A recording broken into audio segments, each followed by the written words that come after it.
With the administrative team, we're talking strategy as to where we want to go at this point.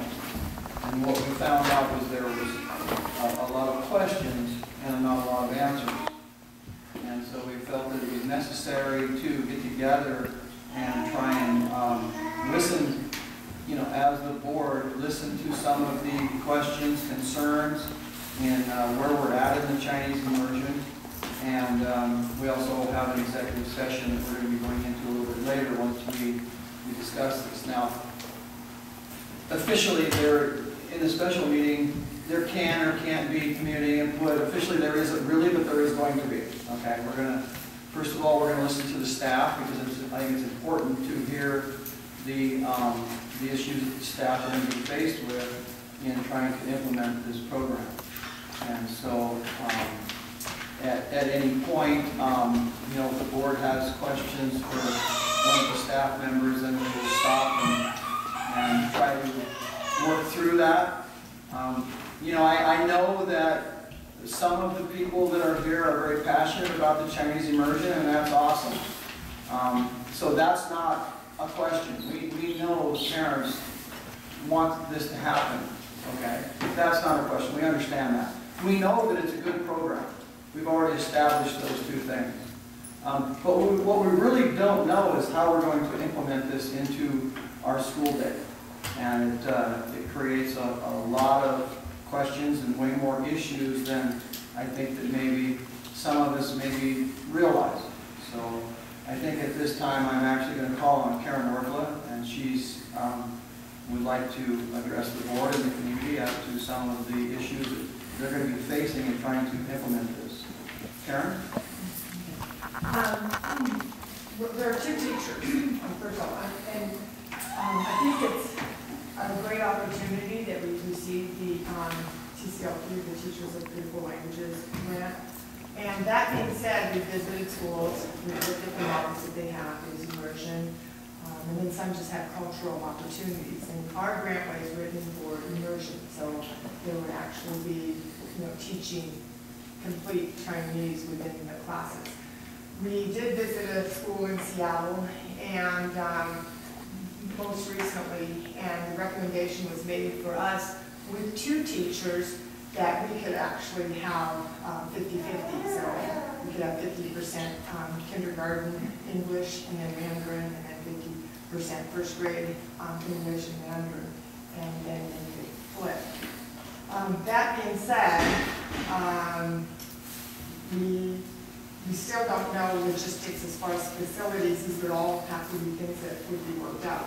We don't know where they would be in the building, because you have to have a physical space for them. Okay, so these are all logistics that have to be worked out. Also, the question of sustainability, because if we're going to begin something like this, what they do say is that if you don't continue with it, then it could actually be more detrimental than if you, because even though all research shows that test scores improve and they're much higher, the schools that have immersion programs have test scores that exceed all the other schools in the Seattle School District and in Vancouver.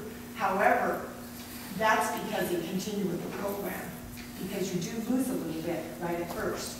Okay, so if we start something and then we don't continue with it, there's a potential for the kids to be a little bit behind.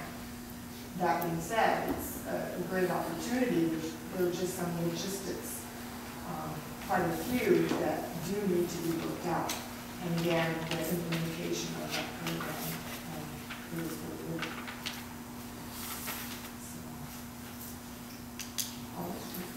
Now, you all know that the State Department is the one who is funding all this. Now, the state, not the state of Washington, the federal State Department. And the two languages that they recommend was Chinese and Arabic. Okay. Does that not mean that the State Department is not going to fund this later down the road? You see, the State Department wants these people. They want them because of the changes that are going to be happening in the next 20 years. They don't want to get caught in the same situation as they had with the Iraq language of Arabic. So they're going to continue to fund this, I'm sure. I would bet money on it. That's just how the federal government works. That's, however, this year, okay, last year, 2012, school year, they had 23 teachers who, or schools that were granted, and 8 of them were the Arabic and the remaining were the Mandarin. And this school year, coming up for the grant year that we received, there were only 16 schools, so they cut that by 7. And 4 of those schools were re-granted, so there were actually only 12 new schools this year. Can you get another year, a second year? Yes, it's possible. But is it a guarantee? No. No. So we definitely want to look at this. These logistic problems, are they, how difficult will that be? We do have physical space that we could look at, and definitely, I mean, it's something that we could work out, but we haven't gotten to that point yet, and it'd be something that we have to work out over the summer, because we would be doing the stages of that. Mm-hmm. So there is a classroom that we could utilize, but if we have 2 teachers, because there is the college board teacher, then that's 2 classrooms, going at 2 separate times, and we decide what's next. Wasn't there, for the second teacher, wasn't there only a grant like 13,000? And what is their salary? I heard 60,000. That's a lot of spread. What I do know is that the college board teacher, they paid 13,000 on the college board teacher. The initial, or the original teacher that they sent us a resume on was a high school teacher with 9 years of experience as a master's. We did 1 high school teacher. So they did send us subsequently an elementary teacher with 4 years of experience, so much lower on the salary schedule. And so it would be based on, and I'm not sure where, because I wasn't involved in that part of it, but you are accurate when you say 13,000 is covered by the college board, but the remainder is not. That's what I heard. I just wondered that. I figured if it's 60,000, say it would be, that would be 47,000. The district would have to cut back. But that would be for a master's level teacher, and that was what it was, and that's. I'm not sure, I think maybe 40,000. Do you have any idea or any count of how many kids will even take it? I have, out of next year's kindergarten, we have 8 definites out of 19 students, and the 1 no, and the remainder of them were maybes that are still thinking about it when we had the meeting. We were going to have another meeting last night, but there was a T-ball game, so we postponed that meeting. And then the first grade class, 10 to 12 currently, and I still don't have commitments on. There's 10 or 12 that have committed in the first grade? So who's will be overseeing James Immersion? Well, that's my job. And do you have time in your day to do that? If it's supported, I will have to find the time, and quite frankly, I have a lot on my plate, but, if that's something the board is supportive of, it's something that I have to manage with. With the TCAP coming down, I do have concerns about the time, and a lot of training for that this summer, and we're involved in time. Do you want to explain what the TCAP is? The teacher principal evaluation, it's a new tool, and it entails a minimum of 12 hours of observable time and per teacher, and So you have to spend 12 hours in each classroom? it would take 12 hours per evaluation, yes. And what I can tell you is that Raymond's superintendent actually wiped clear every obligation from his principal this year so that he could just focus on what he had. It's won't be fully implemented for a couple of years, but we have to begin this fall with the teachers, the individual teachers. So it's a pretty long process, so it's time. But again, I mean, it's we're committed to that. It's time to put in. I don't. The program, I have to say, I mean, it'd be a fabulous opportunity for our kids. I can say that. It's so there's some logistics that need to be worked out. Karen, did you say that there's about almost 60 students in the kindergarten plus the first coming? Well, yes, and there are 2 large classes. There are 29 in this year's kindergarten class, and I have 25 on my roster for next year, but only 19 of them came to the round.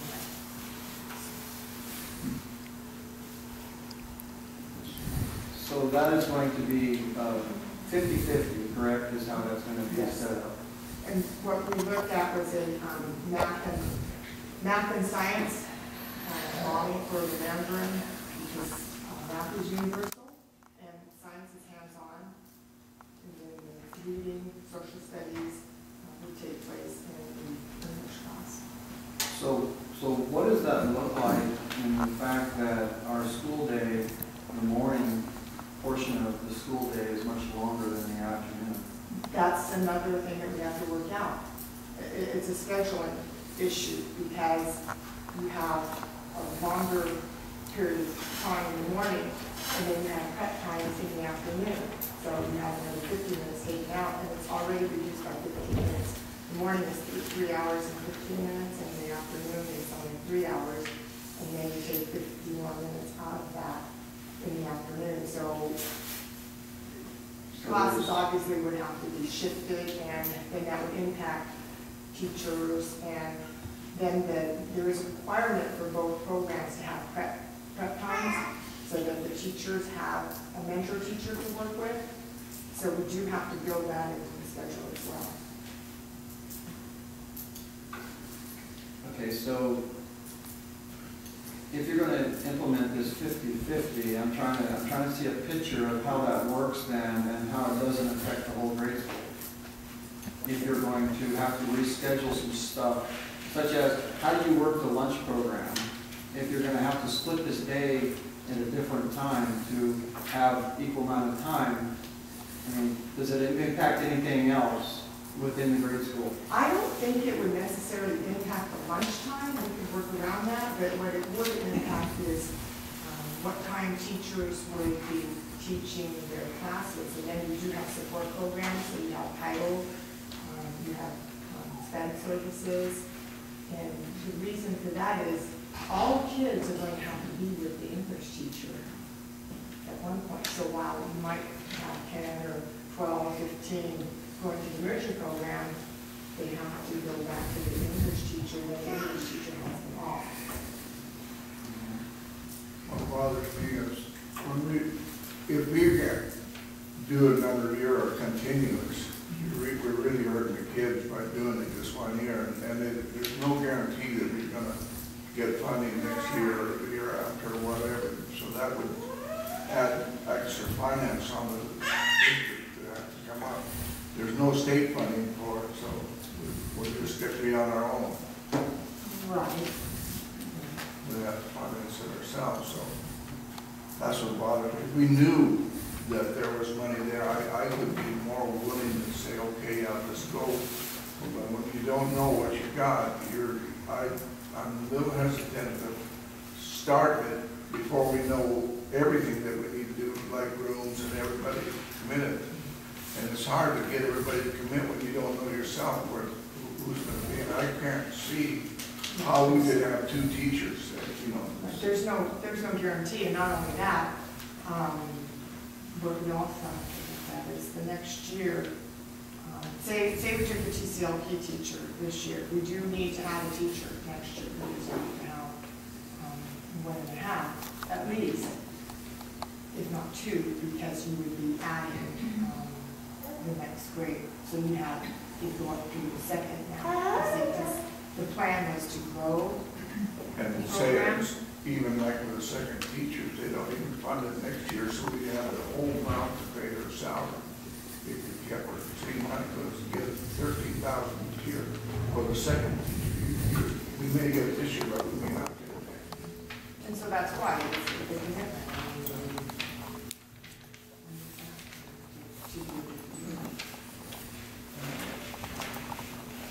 It's hard to make a decision when there's lots of ands and ifs and buts, and we don't know what's gonna come out.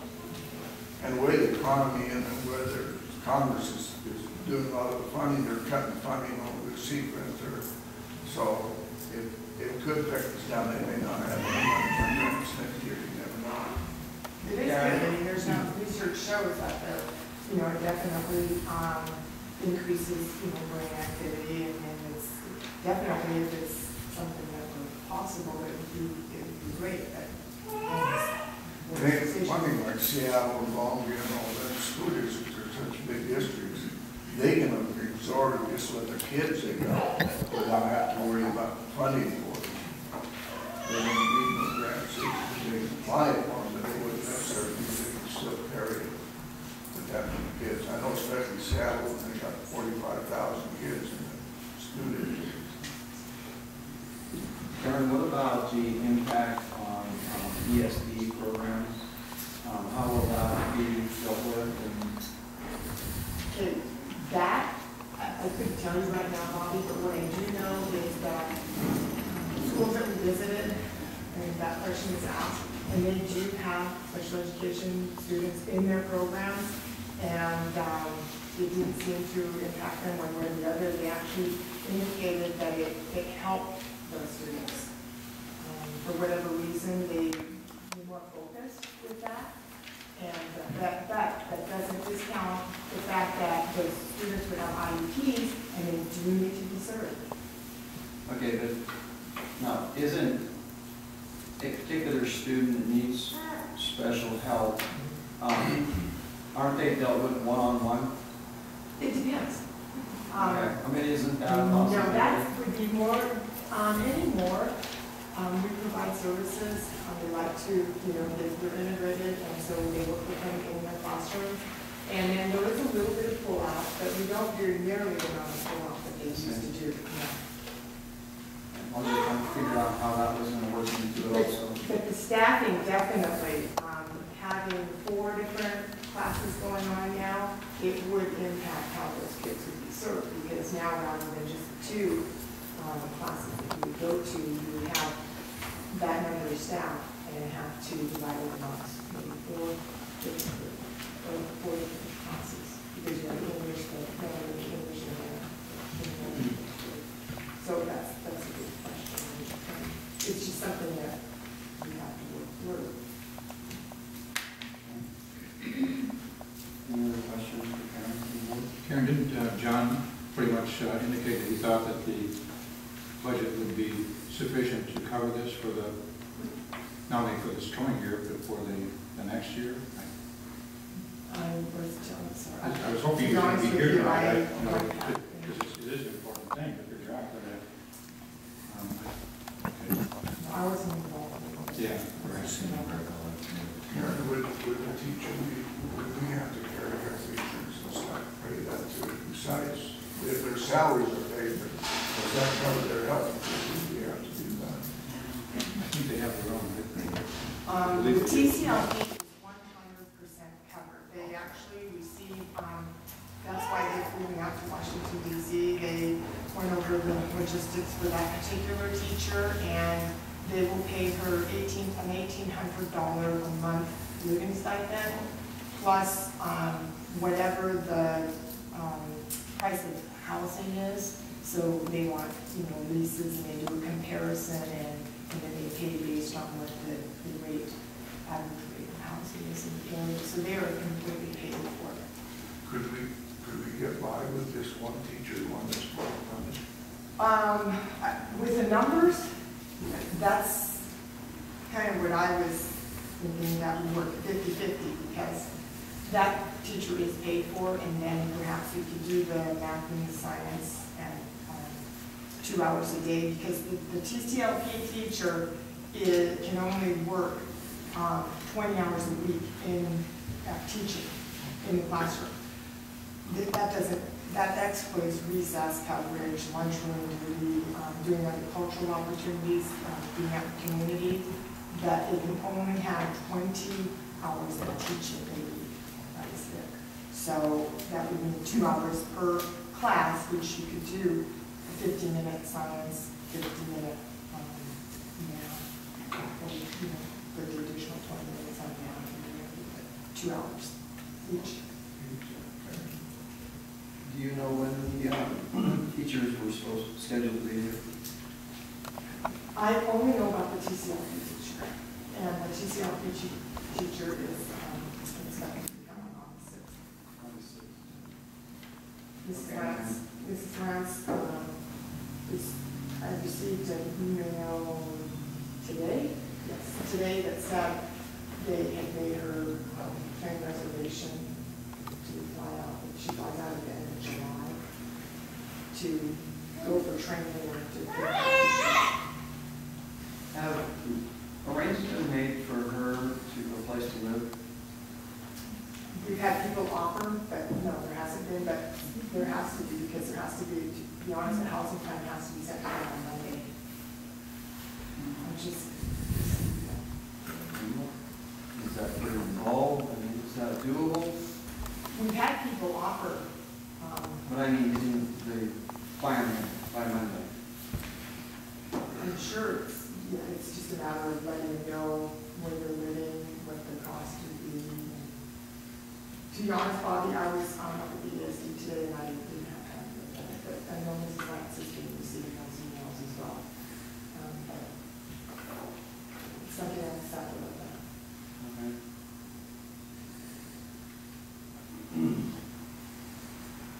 How much time is Rick going to spend here in June? I mean, obviously he was going to be integral to this if he was going to be here. He's not going to be here, so how much time do you think he's going to have here in June to work on any of this? You know? Well, I think he's gone till Thursday, correct? So he's going to be gone most of next week, which is almost the full first week of June. So he'll have roughly 3 weeks, I would say.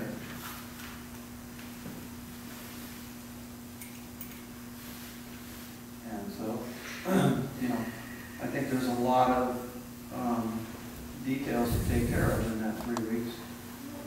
And that's just to kind of get it started. That's not even really coming up with a plan as to how the scheduling and everything is going to work, from what I'm hearing. Correct? So there's a lot of work to do in that respect. How long ago did you find out that this was going to be your responsibility?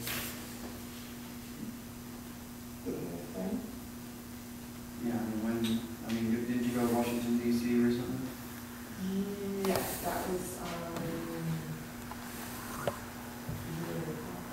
In April? And so basically at that time you sort of knew that it was going to be yours to oversee? well, actually, no, I'm just overseeing it now.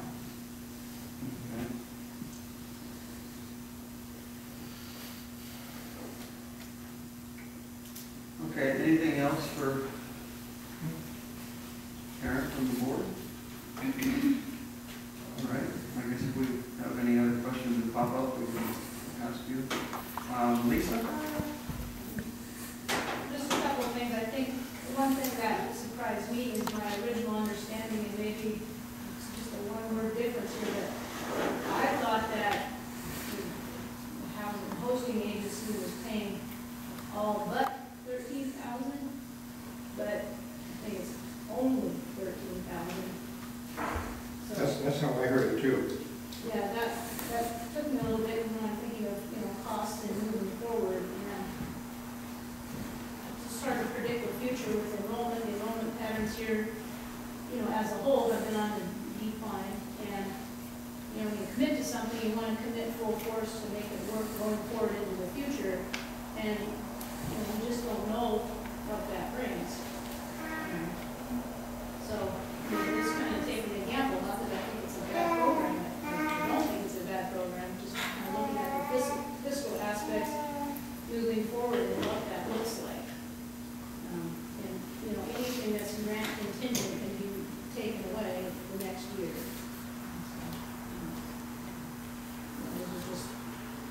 other things I have written down under my, Karen had already mentioned. So, I'll just leave it then. That was it, that was an awareness to me about the cost. I thought the district was only on the hook for 13,000. And I actually have to say that's kind of what I thought the cost was going to be too. I wasn't apparently listening close enough or something. I think it's right. I think that's how I remember it, but I was hoping John would be here to confirm it, but I'm pretty sure that's it. So obviously we know that that's not the case now, correct? That the grant will pay 13,000, and we don't know exactly what the teacher is going to be at because of their experience or whatever. I did have one other thought when we were talking the other day. I don't believe the kindergarten teacher who will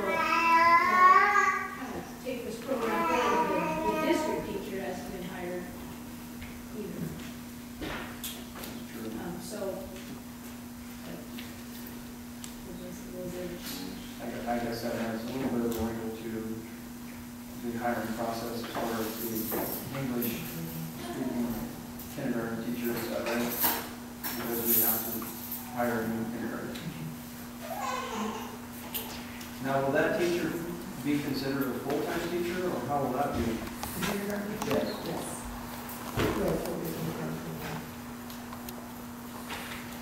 And so she'll basically have kids all day because the kids that opt out, and then she will get the kids that are in the immersion the first part of the day. Will come to her the second part of the day. And so how does that work exactly? If she's going to be teaching the English, the kids that opt out, the first part of the day, she's going to be teaching opposite of what the Chinese immersion teacher is teaching? She would have to teach the math and science in English, while the immersion teacher was teaching the math and science in Mandarin, because then she has to have all the kids for.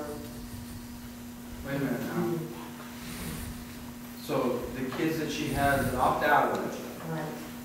Okay, so is there going to be an overlap for the kids that opt out of it then? Is that what I'm hearing? Oh, are they going to have to be taught the same thing again the second half of the day? No, because, well, and again, the day, we have to structure the day, and what is that going to look like? Because whatever, okay, it's the math and the science that will be taught in Mandarin and in English.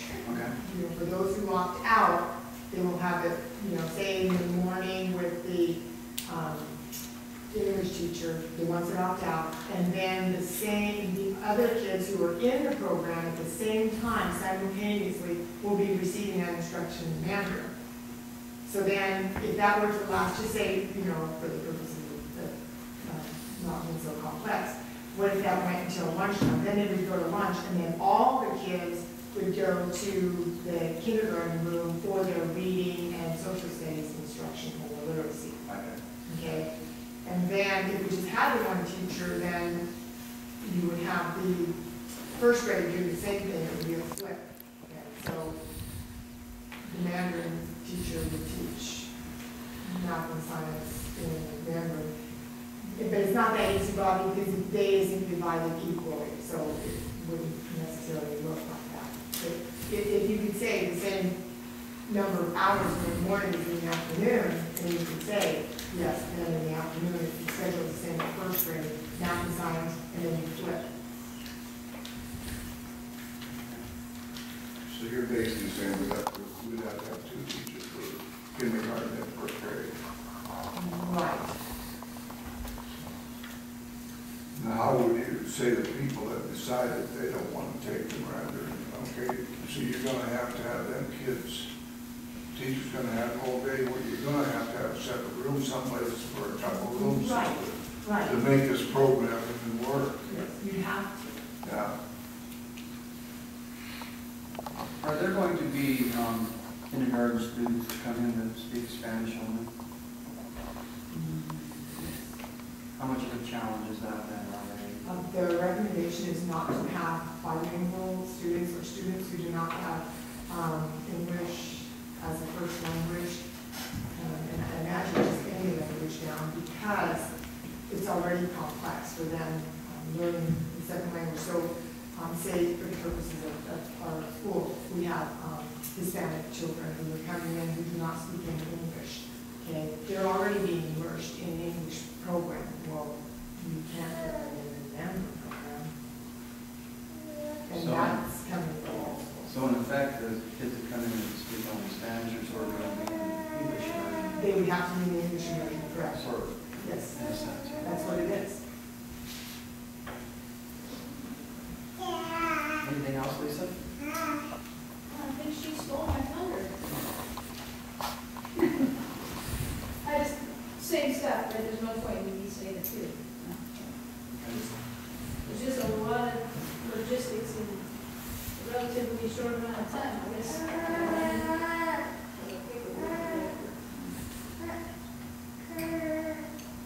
Okay, well, I mean, for the board to make any kind of a decision on that, I mean, we have to take input from the people that are going to be implementing this. We're not the ones that have to make it happen. You know, pretty much you guys are. In my estimation, we have to take, I guess, a recommendation from you guys and then base our decision on that, I suppose. Anybody can, board members can speak to that, please. Well, some of the questions we have regarding the finances, and we'll be more definitive on that, but I'd like to know if finances were not an issue, whether or not that, if we can talk about that, if that was not.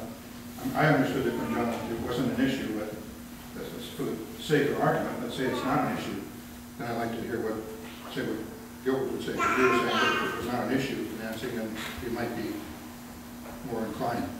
Yeah. If we had all the answers, it'd be easier to say, yeah, let's do it. Or we know the cost, we know what was going to happen. But when you don't know and stuff like that, you say, okay, we do it this year.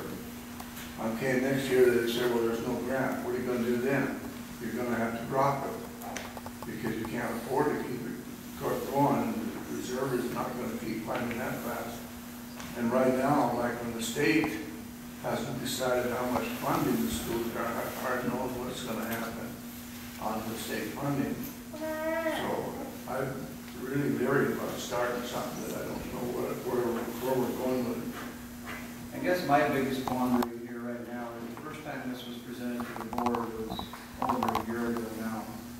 And at that time, we were sort of in a rush type situation. The board actually handed it back to the administration and asked them to do more research and more input from the staff and the community.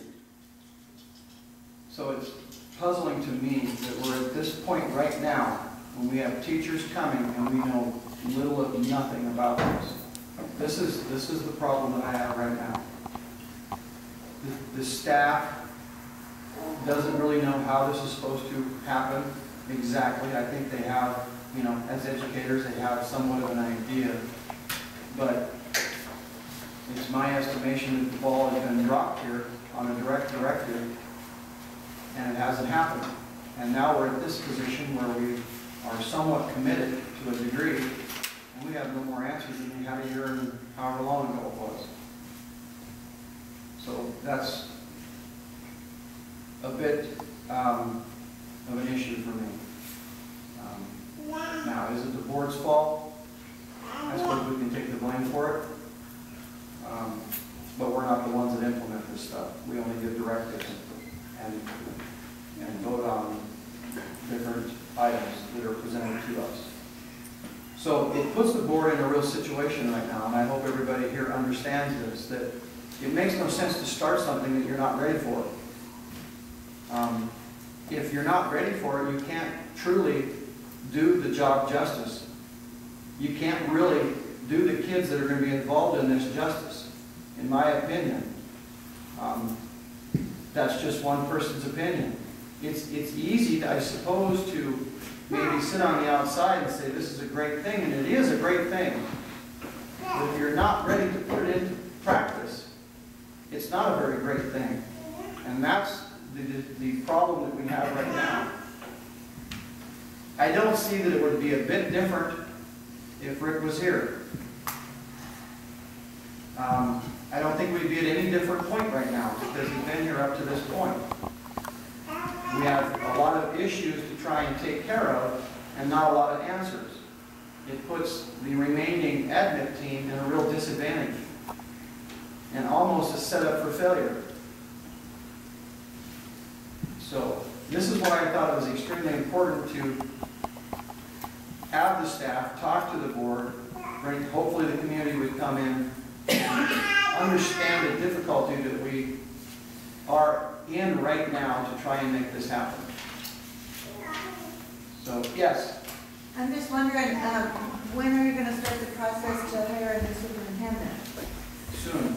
Okay, because would there be a possibility that a new superintendent would look at this as a wonderful challenge and that it would be part of the hiring process to say this is a school that has already made the decision to bring in the immersion program and we need somebody that can come on board and hit the deck running and do this thing. And there might be applicants out there that are perfectly willing to do that. The problem is there's no applicants left for the most part. They're all employed now, pretty much. It's too late, almost too late in the game, from my understanding. There may be a few floating around, I suppose, but that process should be actually started probably if you're going to do a superintendent search in January, from what I understand in the process. And so we're a bit behind in that aspect. More than likely, we're probably going to have an interim, I would guess, for right now, until we can actually do a proper superintendent search at the proper time, so we can get the real number of candidates that hopefully will apply for that job. But I guess I'm wondering if you had that as part of the application process, that this is something we need of you, is this something that you'd be interested in? I agree. I mean, I agree. Well, that's why I would say, instead of trying to do it this year, maybe if we had a superintendent, I don't know who, let them tell us, okay, if we think we can get this to work. But if we start this year, we don't know. I'm sorry? Didn't we have a superintendent, and now we're going to be paying him anyway? Yeah, so we're talking about money that we're losing because of the Chinese immersion program, but aren't we just throwing some money away right now anyway because we lost a person that had been helping us? It's a matter of opinion on it. Yeah, it is. And I think we would have to know all the details. We can't let that program go yet. Yeah, and like, how about if we look at these signs right here that say success is measured by effort, you miss 100% of the shots if you never take any? What the hell's up with that? We don't look at these signs, why do I not We're let going to these keep down? this professional. Okay, well, I'm angry. Why not take these You know signs what? down There's other then? people are angry too, but you Yeah. can speak professionally. Okay, I'm sorry, I'm That's really fine. upset. I don't understand why we have these signs. I'm really emotional about this. Because we have these signs like, come on kids, let's go. Let's go kids. And take the signs down if we're not going to help kids. If we're not going to help the kids, take the signs down because no one's rooting to try for you. You know, success is measured by effort. No, it's not. We're not going to make any effort. It's going to be too hard. You know, goals, you know, take some long shots. Good. Let's do those. Have you heard a decision made yet, actually? No, but all I've been hearing is negativity on how hard it's going to be and how much it's going to cost. Exactly. And we've Trying already to- lost a superintendent that we're going to be paying for, Right. aren't we? Or are we not paying? Partially, yeah. Yeah. So, how many thousands is that? So we're going to be paying this guy who's not even doing the job, who would have been helping, who worked his butt off. Sorry. I'm sorry. I'm just going to do this. I'm very passionate about this. You know, I thought that Maysel was a wonderful, great place with a wonderful, great community. And I don't see a lot of people pulling together, trying to make this an excellent place. And I'm really sorry I spoke out. I really am. I know It's fine. being It's extremely fine. rude, Everybody and has I their really am opinion. sorry. I really am. Yes. I'm just really upset. I'm really upset that it's supposed to be for the kids, and everybody's bickering about so many different things going on, and they're afraid of the Chinese doing this and that. And I don't think people are really looking at this, and I mean, they're pretending like the issues are that now we're going to be spending $13,000 or this. Well, yeah, now we're spending like $47,000 on superintendent that's not here right now, that we booted out and we still had time. They could have been doing it, could have been taking it slow. And I'm upset about it. I know some people are happy and ecstatic. I'm not. You know, and now they're going to be taking stuff away that could be helping my kids. There's been no decision made. This is merely a fact-finding meeting. I know, but I'm hearing a lot of negativity. Everybody's saying there's no guarantee. There's no guarantee. Well, there's no guarantee my kids are going to get a job when they get out of this place. But here's the difference. You're actually hearing from the people that have to implement this now. Mm-hmm. Okay? Rather than people that are just going to have their kids go to it. Yeah. Okay, there's a difference in the two different people that have to actually make this happen and the people that just have kids going to it. I know.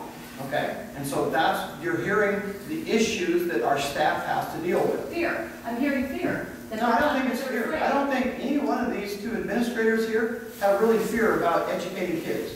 No, they have fear that they won't be able to get the program in place if they won't have the time. They're fearing that they cannot do the program justice, is what I'm hearing. But I think maybe if we had a superintendent, we could have. I don't think we'd be in any different situation, to be honest with you. Well, I would differ. We wouldn't be in a bit of different situation right now. We'd be at the same point right now that we are right now. Well, I think we should just take all the signs down, because if we're not going to have any votes, we're not going to try. Yes, in the back of the room, please.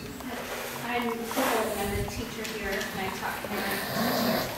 And I'm a parent of a possible kindergarten for next year. Anyhow, I was just listening to some of the things that we were discussing tonight. And one idea in my mind is, what if we just take the TLCP grant that's fully funded this year, and you said that teacher could work in kindergarten and first grade. If you had that teacher work in one grade in the morning, kindergarten from 9 to 11, and first grade from 12:30 to 2:30, that'd be your math and science time. They'd be out there 20 hours of instruction and be fully funded this year.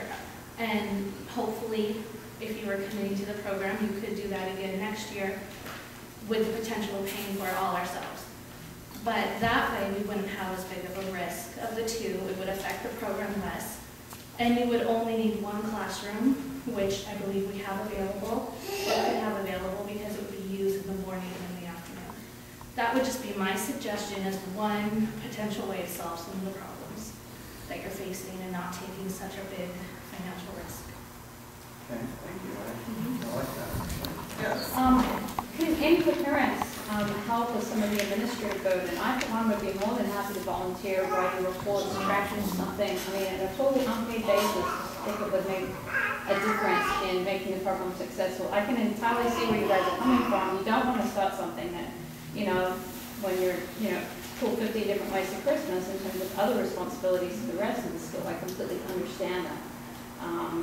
But what can we do as parents and as a community to sort of step up and say, we want to fight for this, we want to keep it. You know, I would very much like for my kindergarten son to have the benefit of this. I think it would be wonderful.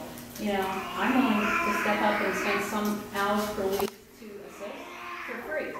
So tell me what you want me to do. She speaks Chinese too. Yeah. I think that would be great. I think right here first. Right. I was just going to say, I live across the river, and I have a daughter who's adopted Chinese, studying kindergarten in the fall.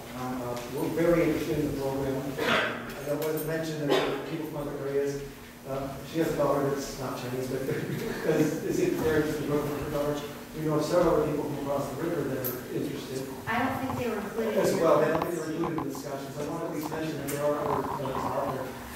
What I'm taking back about it a little bit is it seems like the discussion, these things, if you kind of address this, the discussion you're having about implementation or not implementation should have taken place a long time ago, and it should be a matter tonight, it seems, at this point, of who's going to pick up the ball, that the portion of the job that the superintendent is going to handle. I mean, it seems to me, maybe the superintendent should be adopted, but the discussion seems like it's, this discussion we're having tonight about money and funding for next year, why apply for the grant in the first place if you weren't prepared, knowing that in advance it was a one-year program? Why waste everybody's time going to even this point if you knew that going into it? Why doesn't even apply? This is why we're here. And so it seems like the discussion, this discussion will Nobody when you're speaking of funding, it was our understanding being across the river that we would have to pay tuition as if this was a private school. So there's some additional funding. More than you have to pay the state rate. Right, whatever that is. So if we streamline this program to have one teacher that's teaching in the immersion program, some of the kindergarten students in the morning and the first grade in the afternoon, we're going to still have a kindergarten teacher, we're still going to have a first grade teacher, and we're going to have another teacher as well. That people say that'll work. We can find the room, we can find the funding, we can do this. Let's look 12 years down the road. Can we afford 50% more teachers here? Do we have 50% more rooms here? I mean, if this continues down the road, It are actually, we going to from pick what up I second, understand- third, fourth, fifth, sixth, No, seventh, from what I eighth? I mean, understand where are we is- going with this? From what I understand, it goes kindergarten and first grade only, and then there's a one-period maintenance class thereafter. Correct me if I'm wrong. So it's immersion for kindergarten and for first grade, from And what I then it ends. understand. Okay? And then it's more of a maintenance, one period per day. That's not actually. I believe it was. Well then, that's pretty interesting that that's what I was told, okay? My understanding was K through 5, and maintenance was 7, 8. Okay? So maintenance being one period a day out of 6? Alan, go ahead. Thank you, thanks for letting me speak. I can say that I have some intimate knowledge about this because, for one, this grant was actually put together by a team of individuals. It was not just put together by one administrator. It was put together by all of the administrators, a number of teachers, and then also myself as a community person that was involved, and I think there was some other community people that provided input. So it's not like it's been, well, put it this way, there's a team and there's capacity there to continue to see it through. One thing that I do know is that the board actually has already approved this program. Right. This was a formal decision by the board because you believed you had a good reason to approve it. And what we're here doing tonight essentially is reopening that decision, which honestly doesn't make a lot of sense to me. I don't even know why we're having that discussion right now. What I do hear too is a number of new excuses being brought up as to why it might not work. It is not going to be easy. Being involved in putting this, the grants together and seeing what's involved, I know there's a lot of work involved. But we all made a commitment to make it work. And the only thing that has changed is that Dr. Pass is not here to help. And that is true. But none of the other details have changed. We thought it was a good decision, a month ago. We believe we were able to pull it off a month ago. That hasn't changed. And so the other thing is that, yes, we're relying on grants to start this program. That's what grants do. They're an incubator. They're a source of getting something new started, and that's the purpose of it.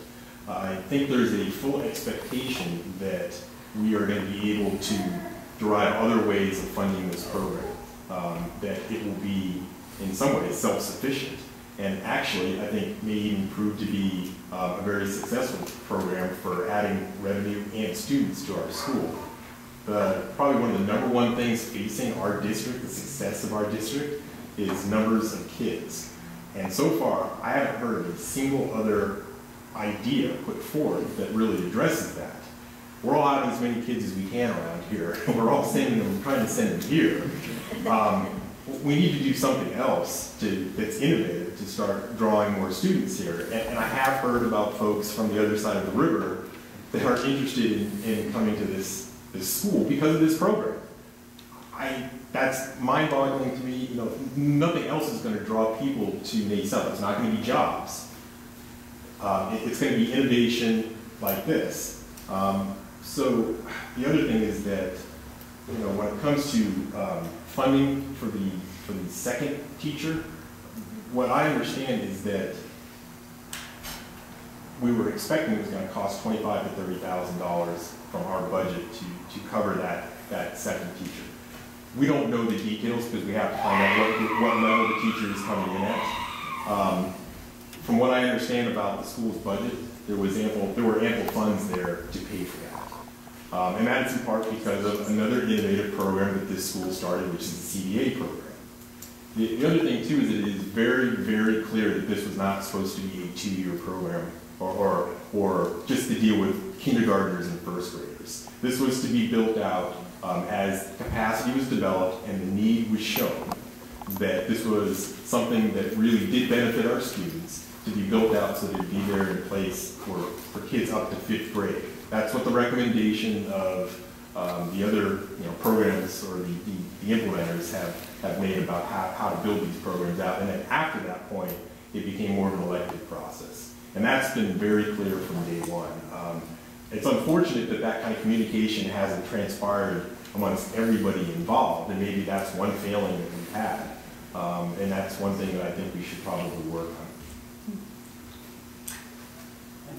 Well, So 5 years from now, we would be looking at having time and a half of 5 teachers, 6 teachers. We would have 9 teachers instead of 6 teaching K through 5. I'd have to do the math on that. You're quicker in your head on math than I am, I know that. But if there would be more teachers involved. 9 rooms instead of 6, 9 teachers instead of 6. I think some of that depends too on the assumption that people are opting out of this program. Yes, I have spoken with a number of parents, and let's keep in mind that this very specifically affects parents of kids that have teachers, and one of the reasons my wife was so emotional about this is that that's our #1 priority here. I have 2 reasons for being here. We're sitting right here, and I want the best educational opportunity for our kids. And so I believe this is all the parents that are most affected by this decision that I've spoken with believe it is a good thing for their kids. And that's why they're supporting this. Now, there are a couple of parents I have heard from that don't feel that way. I sent this list to you more than a month ago. There's 40-some people on this list that I have spoken to personally, and that's only the tip of the iceberg of the people that I think do support this idea in this community. Most of these people are parents. Can I say something about your list? There's Yeah. two names on that list. I talked to 2 people and they said they did not support it. Who? It was Stacy Kenneth and what's her name? Stacy and Rachel? That's news to me because last time I talked with Rachel and Stacy, they supported it. Maybe they've changed their minds. They could have, I don't know. I just heard that they. Okay. They said That could they be. hadn't signed it or done it, so. There wasn't anything signed, and I never represented that people signed a document on this. These are folks that I have personally spoken with that have said that they support Well, this. that's only 2 that have happened.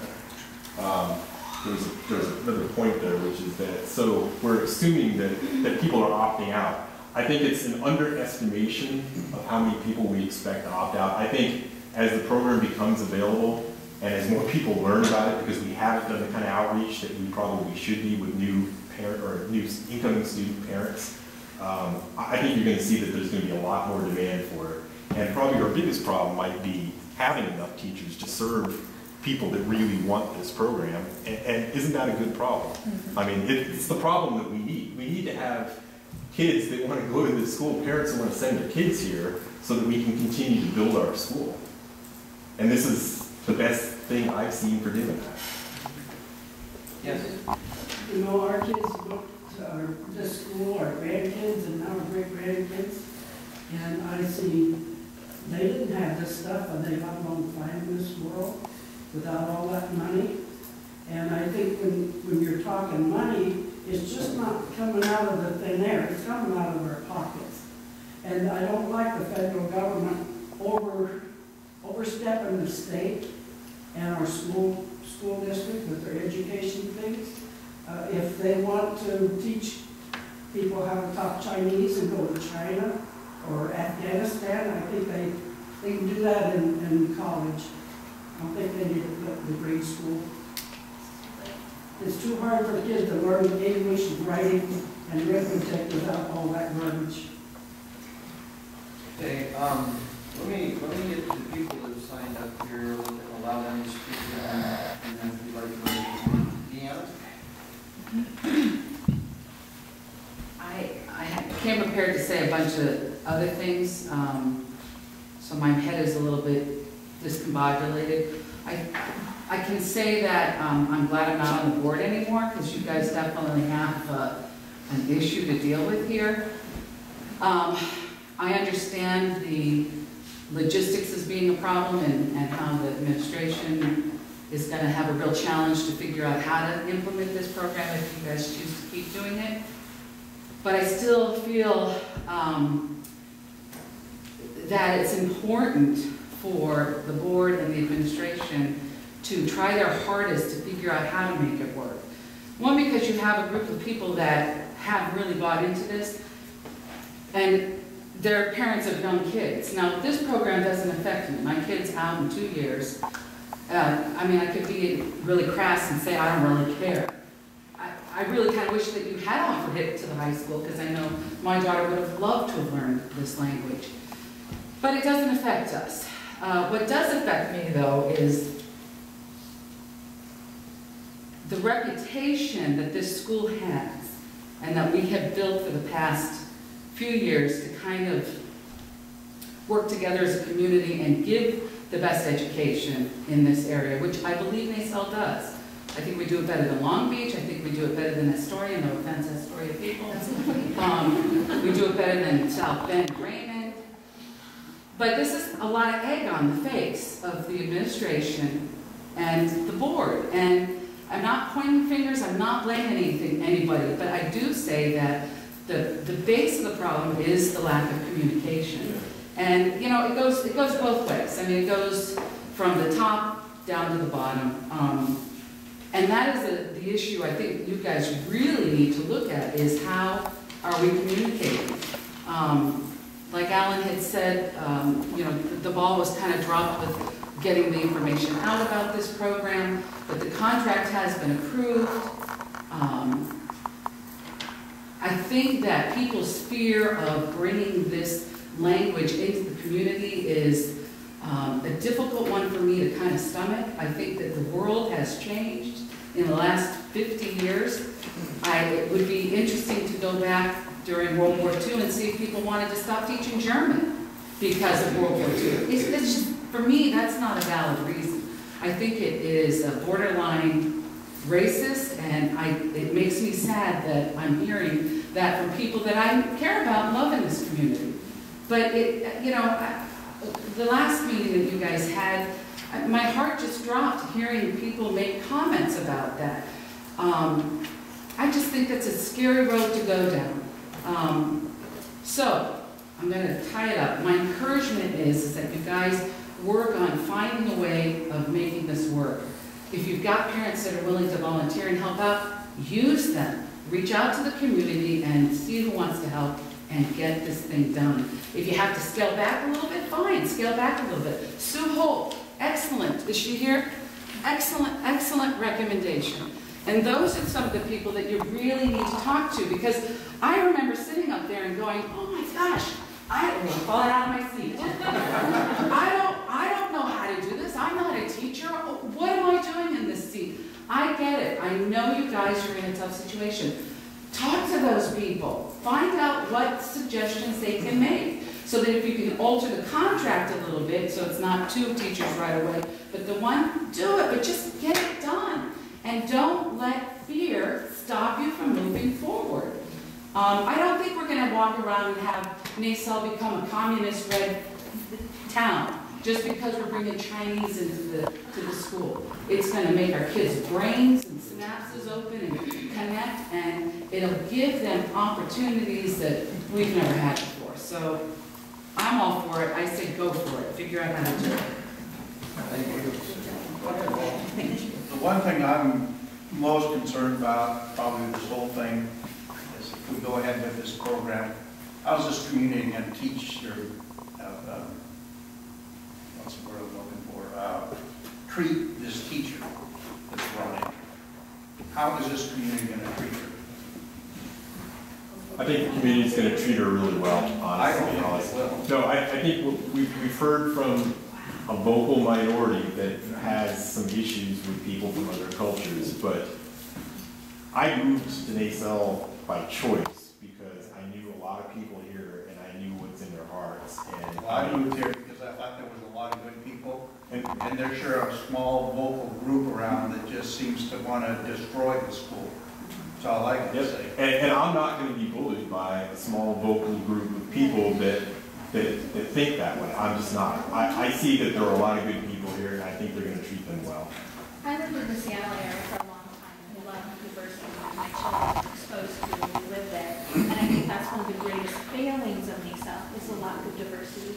And I think that bringing in different cultural influence would be good. And I think that if there are people in our community who are anti-culture, other cultures, that's shame on them, and they need to learn. And sometimes you learn by having your face in it. And that might be what we need. And I think there's enough good people in Excel that would support an outsider and welcome them, that I hopefully wouldn't be an issue. And yes, there are people who speak up, and I don't usually like to speak up in this kind of a situation. And I'm thinking about homeschooling my child next year, so I don't know if she'd be in the program. But I think it's important. I think it's a good enough program, and there's enough people interested that it's worth fighting for. And I think that we need diversity here. And if this is one way to expose our children to people and other cultures, that it's a good thing. Yeah, I agree. Don't get me wrong, I agree. Oh my God.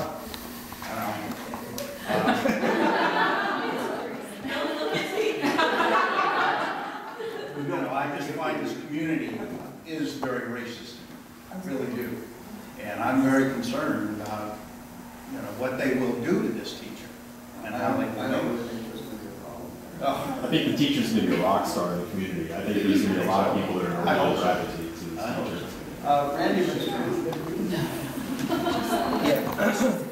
I wrote a little something. I wasn't, the way the meeting was going in the beginning, I really thought I was at the wrong place to read it, but I was kind of on, I'm for it, and I didn't think there was anybody negative really that didn't want it, and but evidently there is, and to address some of the diversity and stuff, I think I typed it out, I might as well read it. I'd like to start by saying I was skeptical of the immersion program at first. Being an open-minded person, I began researching the program and found nothing but positive comments and benefits of the immersion program. Studies show that fully proficient bilinguals outperform monolinguals in the areas of divergent thinking, pattern recognition, and problem solving. Also, by being proficient in a second language and intercultural competency skills opens up employment possibilities, strengthens homeland security, and teaches cultural and global awareness. Research also shows that English proficient immersion students that achieve high marks in the second language also acquired higher levels of English language skills and math than non-immersion peers. In other words, immersion programs not only teach students a foreign language, it strengthens their understanding of their native language as well. In conclusion, being culturally diverse is so important these days. It is being taught at all state and government agencies, whether it's through diversity trainings and or cultural awareness trainings. The world is continually changing, and it is crucial that we change and adapt and overcome the changes it is presenting us. This would be a crime if this opportunity was squandered away. We are a small, close-knit community. Let us not become a closed-minded community. I urge you all to go home tonight and do your own research with an open mind and see what conclusion you come up with.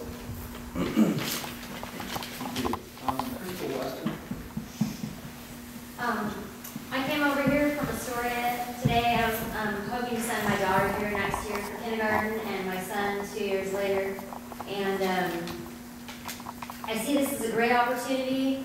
America is falling behind education-wise globally, and I think that's ridiculous. And this is one way to raise the standard and offer our kids opportunities maybe we didn't have, but that doesn't mean we shouldn't offer them.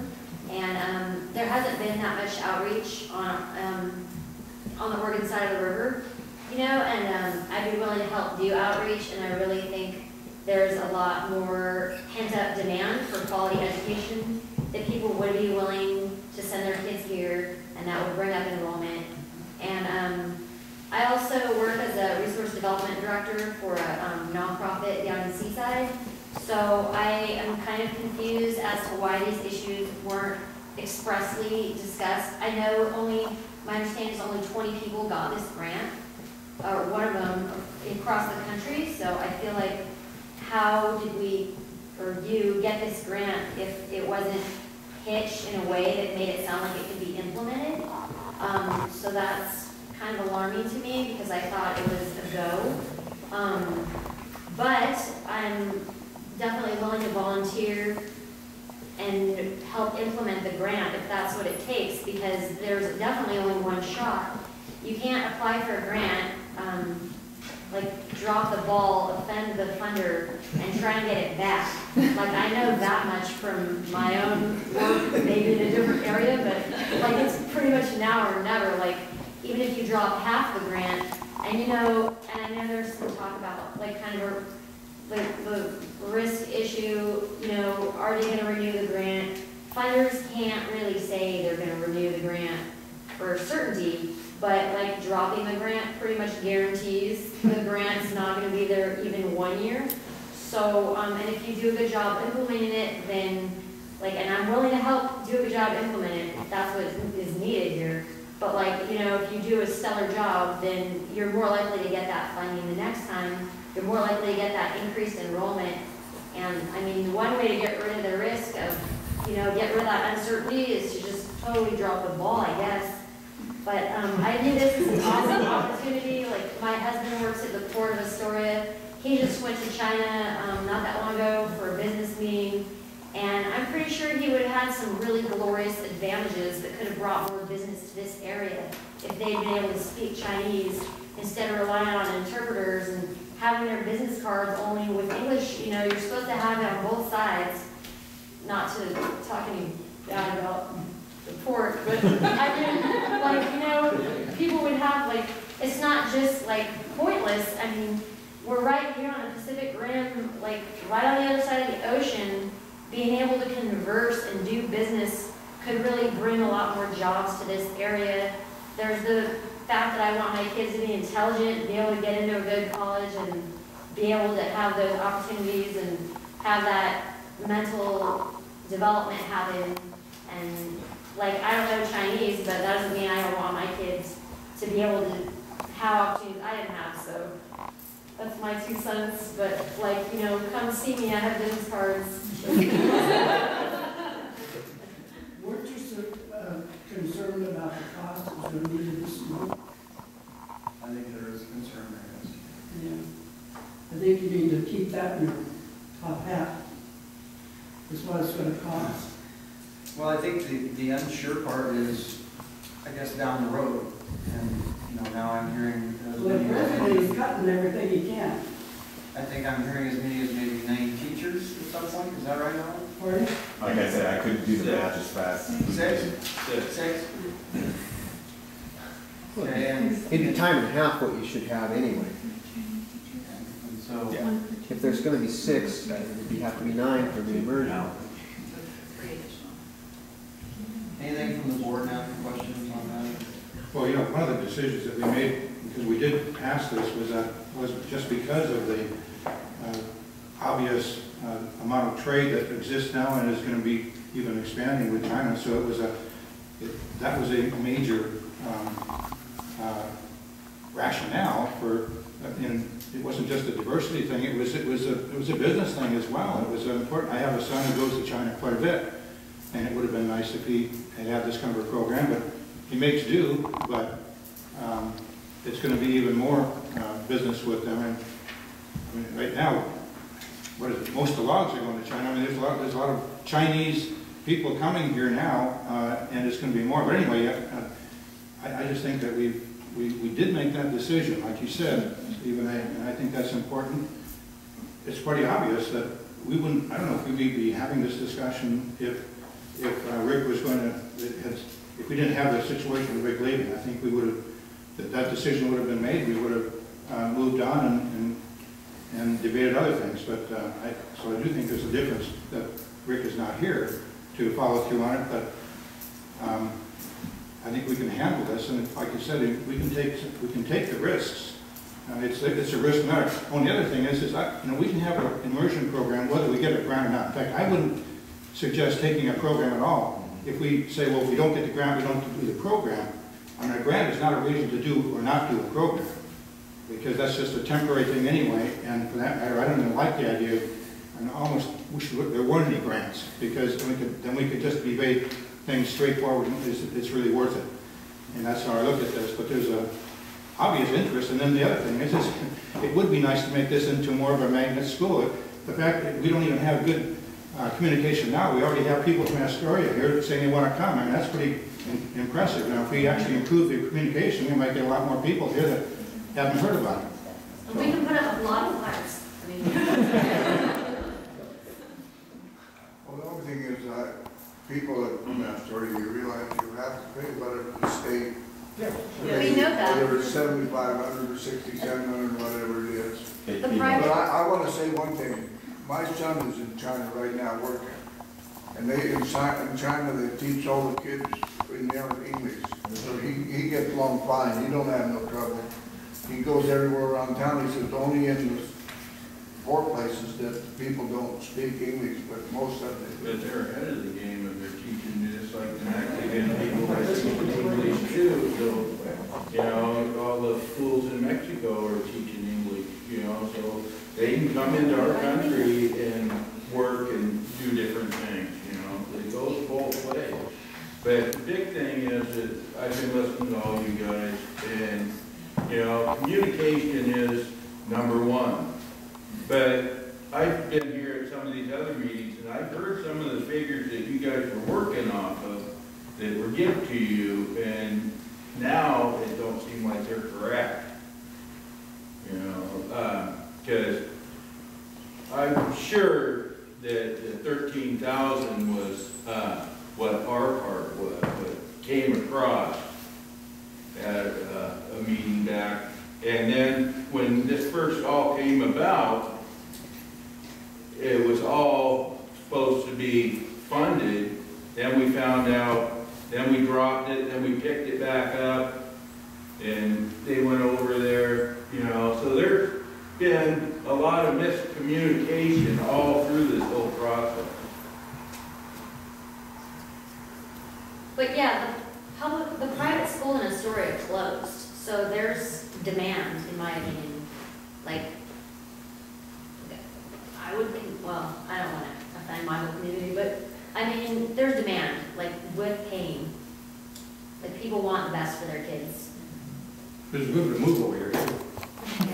Well, that's, if you get away, I have a neighbor that lived to me, went to Astoria School as junior, and they moved in a summer, and they had to, next year he was going to be a senior, and then Oregon told him that he had to take and pay the state rate, whether it was a tuition.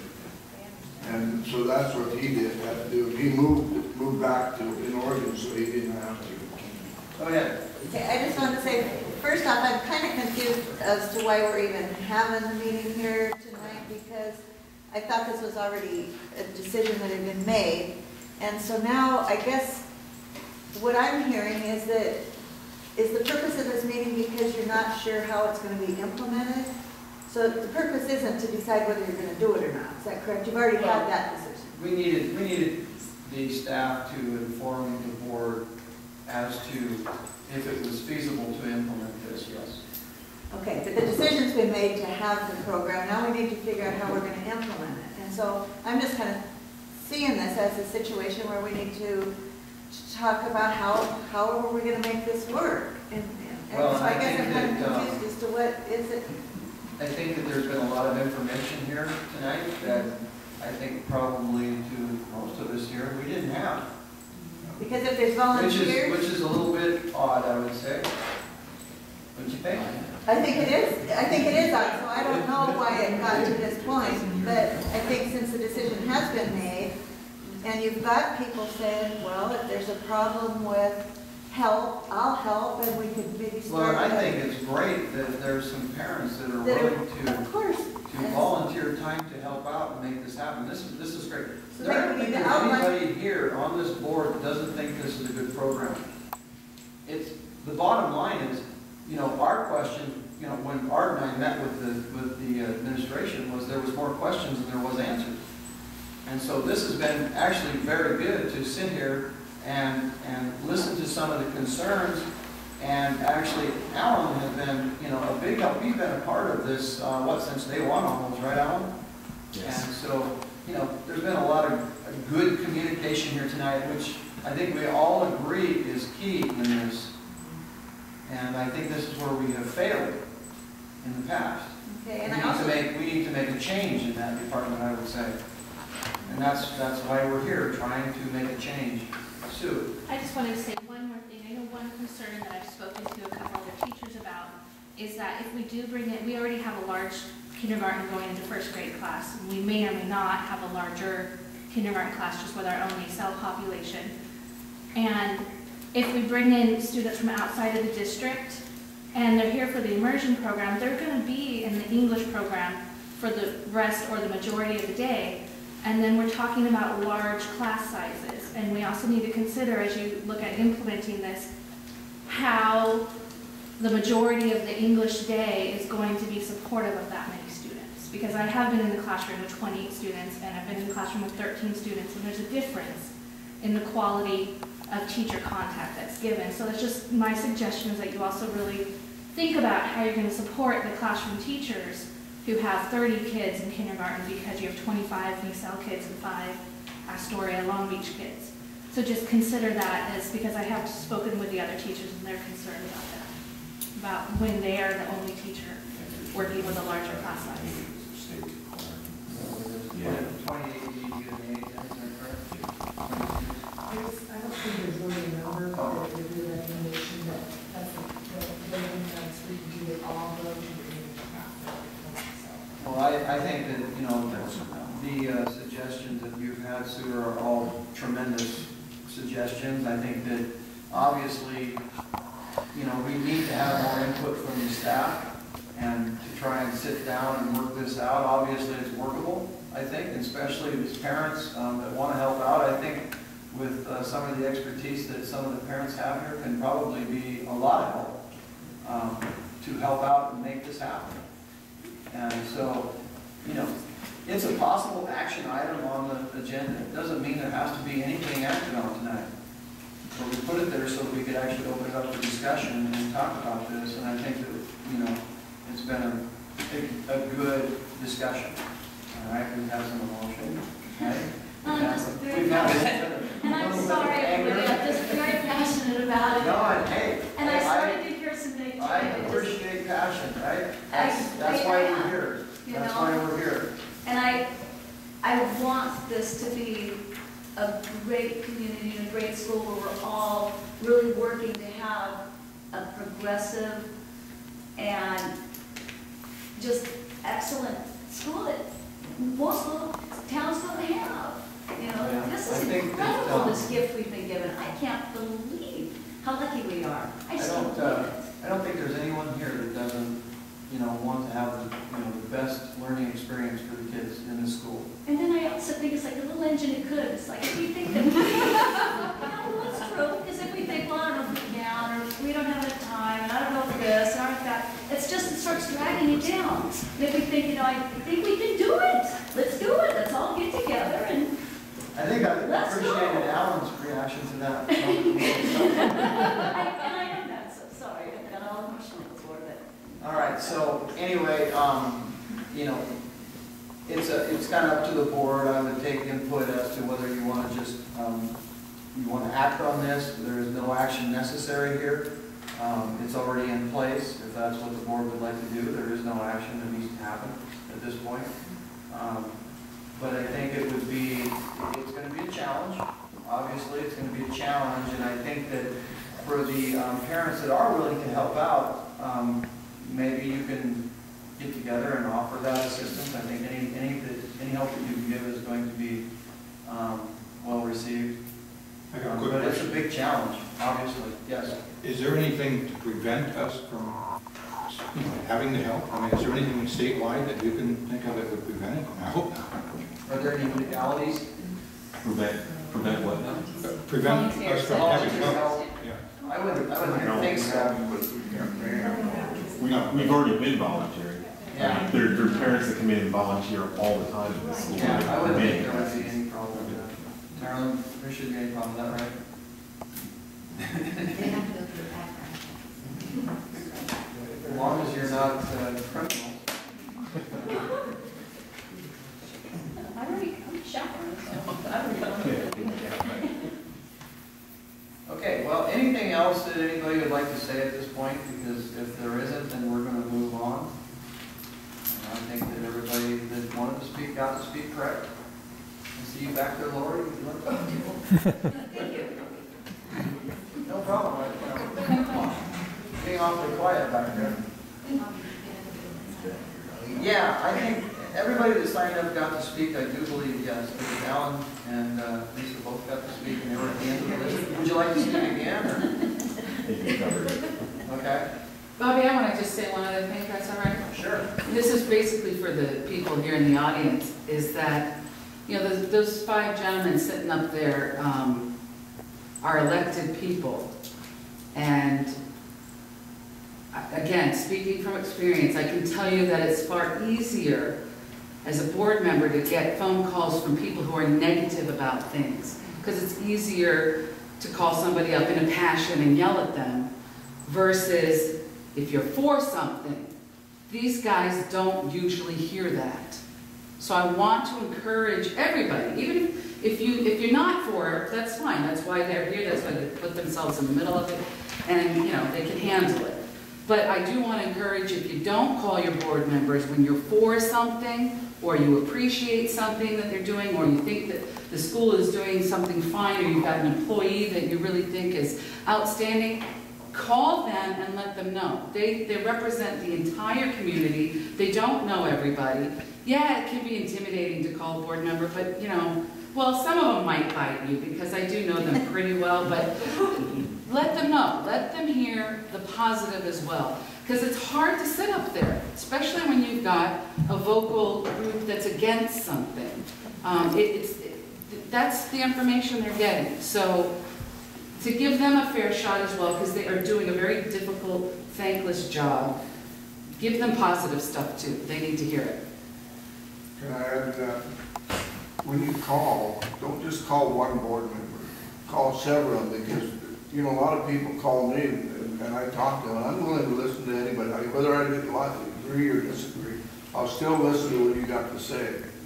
But so what's happened so many times, nobody knows the rest of them so much other than me and Bob. Well, nobody calls them, and I've told people, call them too. Well, I don't know them. Well, I say you need to call them anyway. Right.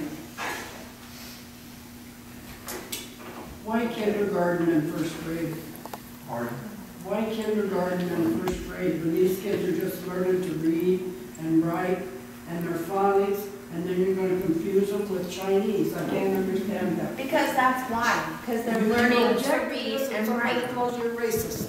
It's hard to learn a language when you're older. It's the brain, the way the brain All works. the research actually does show that because kids come to school not knowing that they weren't supposed to learn that. That's just, they learn what they're expected to learn, so it just comes naturally for them. So the recommendation is that you do begin in kindergarten. Well, it looks to me like we're cramming an awful lot in a little mind. The capacity for a kindergartner to learn is amazing. And first grade. Then I think it starts slowing down just a little bit after. My son is here. You would be amazed at the amount of information. Yeah. But this is one of the most difficult languages that he's ever seen. He's got 5 years of college and still hasn't learned that. Okay, well, different dialects in China too. There's only one for business though. One for business? There's one language that everyone uses for business, Mandarin, and the other languages people don't use for business. So for business, there's one language that everyone learns. all right, well, at this time, you know, I'm going to thank everyone for coming tonight. I appreciate everybody taking time on Friday night, right? The sun's out. It's been raining for, is it 2 weeks straight now?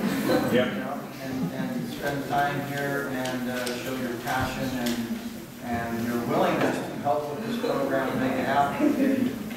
All right, so at this time, the board is going to adjourn to executive session to evaluate qualifications application of a public employee, RCW 42-30-110-1G. And so we'll be probably at least 30 minutes, I would say. If we go past that, we will come out, and if there's anybody still here, we'll notify you. Okay? Call meeting back to order. 53. Okay, no decisions were made. The meeting was just purely to evaluate qualifications for a public employee. And that's basically it for tonight. Anything else anybody'd like to say? You waited for us? You had a good call. All right, well, I would entertain a motion to adjourn. I make a motion to adjourn. Second. Been moved and seconded. All those in favor say aye. Aye. Motion carries.